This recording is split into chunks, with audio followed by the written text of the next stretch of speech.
Hello there, duelists. Can you say you've ever been pulled towards an archetype? Some force drawing you in. Even people might say that the archetype was magnetic. Well, that's exactly what we have today with Magnet Warriors on the playmat. Yugi's classic monsters in kind of the Speed Duel format. Almost all of these cards were released in the Battle City box, and they're currently one of the most powerful Speed Duel decks in my opinion. So, we're using the obviously powerful Magnetic Attraction. So this skill means that whenever you normal summon a Magnet Warrior, you can add a different Magnet Warrior from your deck to your hand, which adds a level of consistency to the deck. And you can reveal 2 Magnet Warriors of different names to add Valkyrion, the Magna Warrior, from your deck to your hand, which also increases the consistency of our deck. So, with that done, let's see how these magnets rock.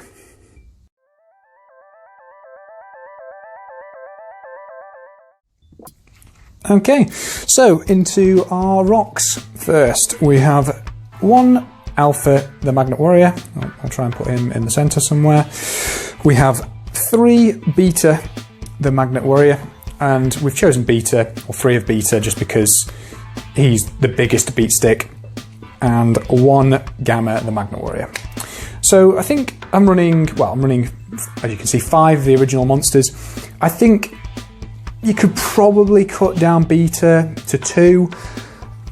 I've toyed with it because sometimes you end up with a few too many normal monsters in hand which rely, on the normal summon, but you really want to get that skill off, which kind of means that you need to have at least 2 Magnet Warriors in your opening hand, 1 to summon, add a different one, and then reveal 2 and to add the Magna Warrior, because you really don't want to be drawing the Magna Warrior if you can. And then really what is making this deck rumble is 3 Delta, the Magnet Warrior. So when this guy's normal summoned, you can send a Magnet Warrior that's level 4 or lower from deck to your graveyard. Obviously, we don't have the Electromagnetic Warriors in Speed Dueling yet, and part of me thinks that we'll never get them. But his other effect is that if he's sent to the graveyard, you can banish 3 level 4 or lower Magnet Warriors and special summon Valkyrion from your hand or deck, ignoring its summoning conditions. The downside is that you can't use Delta when you're doing that banishing, which can be a little bit frustrating because a lot of the time you don't quite have the resources to pull it off, and games aren't really lasting that long. But yeah, he's still a solid addition, and I think he is kind of what is our core of the deck.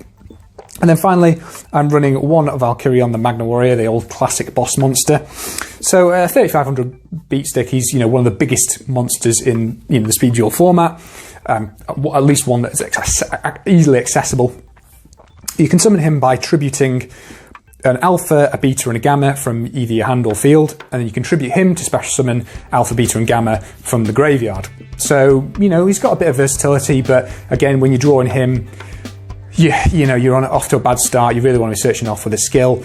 And I think, if I'm being honest, I might actually, if I was making this the absolute best deck it could be, I might actually cut him because I just don't think he's actually necessary. So yeah.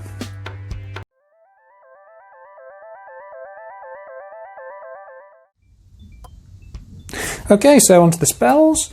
We're running 3 Magnetic Field. So, Magnetic Field is really the power of the deck. If Delta's the core, then this is the power. So if you control level 4 or lower Earth rock monster, you can special summon a Magnet Warrior from the graveyard, which is obviously solid for putting like board presence, on the field, and it means that your Delta effectively becomes 2 monsters, and in a format that doesn't do that much special summoning, even the limited special summoning that this card provides immediately gives you board presence. And then its secondary effect, which is, I would say, obviously in the TCG not that great, but in the Speed Duel format it becomes insanely powerful just because of the kind of battle-centric nature of the format, is if a Earth Rock monster battles your opponent's monster and that monster is not destroyed, it's bounced back to the hand, which it's side in side with you being able to put more board presence on the field. Your opponent's losing that board presence every time they're attacking. So it's just a really great card. Then we're playing 2 Book of Moon as kind of some generic disruption. Again, you could bump this up or down depending. It's obviously a super super great card in the format. And it's kind of just completely eclipsed all of, Kuno with Chain and, the Windstorm and stuff like that. It's just a better card than them. And then we're running 2 Cosmic Cyclone, which again has also completely destroyed all of the, dust tornadoes and stuff like that. It's just an outright better card. Although you do have to be a little bit careful because, 1,000 life points is a quarter of what you've got to play with. But as long as you've got 1 life point and you win, don't you? So from there, onto the traps. So we're running 2 Metaverse to try and search out that field spell, which gives us, a quarter of our cards in our deck are, the magnetic field, which is obviously decent. Again, I've toyed with bumping this up. Again, maybe cutting one of the beaters to add a 3rd Metaverse might be decent. And again, the fact that it's a trap means that if your opponent attacks, you can activate the Metaverse and your opponent's monster then gets bounced. And then finally, for some other disruption, I just wanted something that wasn't spell form. I just want, some stuff that provides some variety. For example, the spellproof armor or the skill for the Magician of Black Chaos or whatever it is, that means your opponent's monsters can't be affected by spells. I kind of wanted a bit of variety. And Widespread Ruin is a great generic card, so whenever your opponent declares an attack, destroy the attacking monster. So that wraps up the kind of main deck.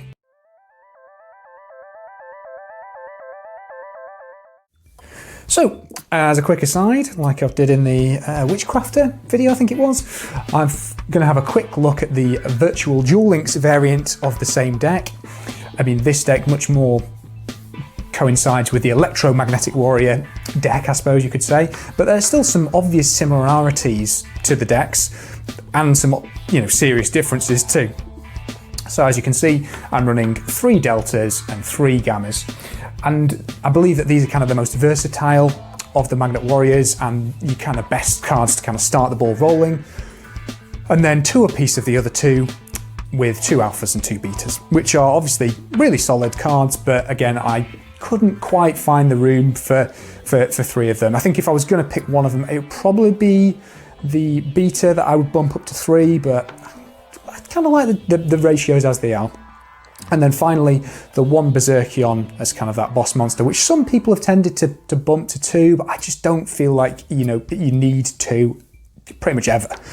Again, very much in a similar state, we're running 3 Magnet Field, it being a really solid card in Duel Links, although obviously the number of ways of removing back row are way higher than in Speed Duels. And then a bunch of trap cards that special summon stuff from the graveyard in 3 Super Team Buddy Force and 3 Powerful Rebirth. Powerful Rebirth being probably my preferred one just because it increases that level, so those level 3s become level 4s, and we're kind of going for an XYZ variant, which I think the XYZ cards have made this deck much more powerful. You can pretty much run any skill you choose. I kind of don't really have any preferred option. I think, I've seen some with See You Later in order to kind of remove those XYZs and dump stuff into the graveyard. But again, I don't think it's really changing your duels that often at all. And then pretty much any XYZs that you fancy, although I would recommend Deltaros because it can't be responded to, which means that your pops are secure, and then Diamond Direwolf to kind of clear out your board before, swinging in for lethal. So overall, I would say this is a surprisingly powerful Duel Link strategy that I would say is definitely King of Games kind of worthy. Although I think in assembling this strategy, you kind of have to go through, I think it's at least 5 mini boxes, which, you could say that some of the other strategies that, that you have to go through that amount of gems in order to build a deck, might not be as powerful as those. But still, a solid deck in the Duel Link strategy, and an interesting comparison to the Speed Duel deck.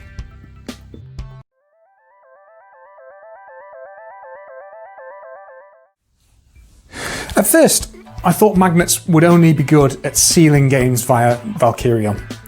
But as I've played, I've realised that Magnetic Field and Disruption is all these guys really need to kind of seal games up. So for relevance, it's a 4. They are a very good strategy, but it's nothing that other decks can't really overcome or muster the same sort of power level. For fun factor, I am actually finding it quite difficult to gauge Speed Duels, as it's hard to judge the decks based on the fact that there are only 20 cards, which makes them kind of less flexible in duels and more linear just by design. But magnets do provide some variance with, you know, the different disruption that you can do and, you know, attempting to get out Valkyrion or not. So it's a 4 for that too. Cost-wise, these guys are a steal. Like most Speed Duel decks, they are, you know, very, very budget. I've estimated from TCG Player about $11 for one of the best strategies for speed dueling. So who can say fairer than that? Thanks for watching again, and subscribe for other videos on the channel.